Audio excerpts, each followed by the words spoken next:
Hey everyone, welcome to Judging for the Win. I'm Dave, and this is my daily ruling. Amy sacrifices a treasure while she controls Crime Novelist. Nick wants to counter the Crime Novelist's ability with Tishana's Tidebinder. Is this possible? Okay, so Crime Novelist's ability is definitely a triggered ability of a creature, so everything is good there. The only complication that we need to be aware of is whether this ability is a mana ability, because as the reminder text on Tishana's Tidebinder helpfully points out, mana abilities can't be targeted. This is because mana abilities do not use the stack, so they cannot be responded to.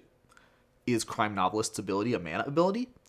Well, if you take a look here, you can see that to count as a mana ability, a triggered ability needs to fulfill 3 conditions. I don't think anybody is going to argue about meeting the first or the third, but the second condition requires a little bit of careful thinking. Does this ability trigger from the activation or resolution of an activated mana ability, or mana being added to a player's mana pool? No. The trigger event on Crime Novelist's ability is whenever you sacrifice an artifact.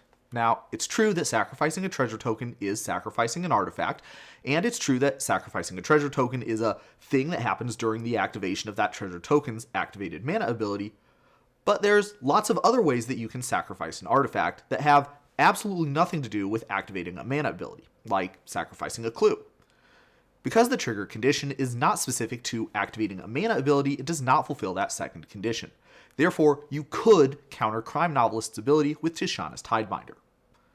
If you wanted to see what an actual triggered mana ability looks like, observe how the last ability of Buried in the Garden is templated. Note, in particular, how its trigger condition specifically references tapping the land for mana. There are lots of ways for the enchanted land to get tapped, but only tapping it for mana will cause that ability to trigger. Therefore, this ability from the Buried in the Garden is indeed a mana ability. But that's all I have for you today. How did you do? Join me again next time for another daily ruling, but until then, I hope you have a great day.